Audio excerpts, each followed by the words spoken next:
Hello, this is John DeRoyan. This is the 10th vlog in a series of vlogs done for the media and culture class.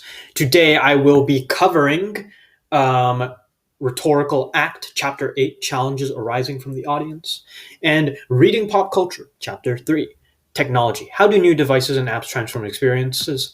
I'll be covering Seyval's Wall of Sound, Postman's The Judgment of Thomas, and Shirky, Jin, Television, and Social Surplus. So, without further ado, let us begin. Now, Chapter 8 touches on a very important topic when it comes to spreading your rhetoric.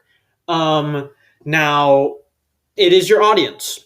And this was touched upon in many previous chapters, but it is no more important here than it is in anywhere else.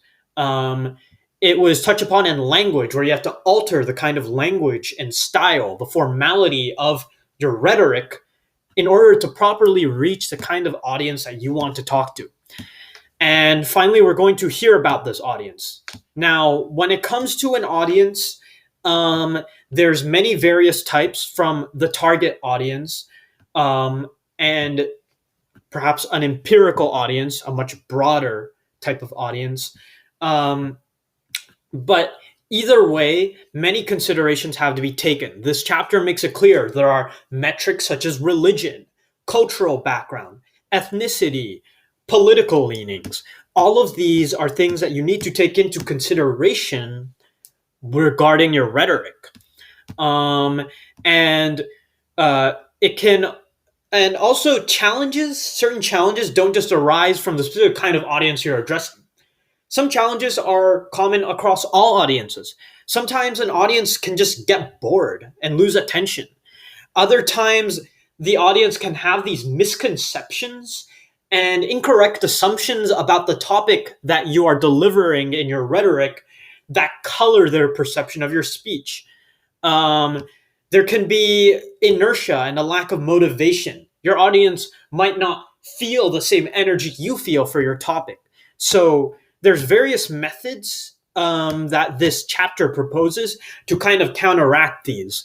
But either way, you have to take into consideration all of these challenges when delivering your rhetoric. Now, as for the reading pop culture essays, I will begin with Seyval. His approach is definitely connects to what I was saying with the Rhetorical Act chapter regarding target audiences, because as the Rhetorical Act states, realistically, you cannot address everyone. So he has terms that people who are intimately aware with this topic would truly, actually, realistically know. As for Postman's essay, he sort of specializes on another very niche topic, the advancement of technology. And he uses an analogy relating to ancient philosophers. Now, this isn't the type of thing that a more general audience would be able to just click with, because debates between ancient philosophers are not necessarily something that people think about on a daily basis, at least most of the general audience. So this also marks Postman's essay as very targeted. Shirky's arguments have some academically advanced terms and theories, such as cognitive surplus, but as a whole, he communicates these experiences that people would be a lot more familiar with, how television, how media affects the way people see things. So Shirky as a whole definitely is aiming for that broader audience. And Blair is also similar. Her experiences relate to dating apps, which are a contemporary topic that would be very popular with the youth. So she has a broad audience, but you can definitely tell she's still targeting for a certain given kind of audience. So as a whole, these readings kind of emphasize the importance of understanding the kind of audience you're aiming for.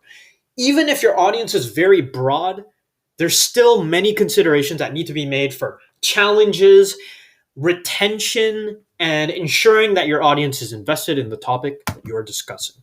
So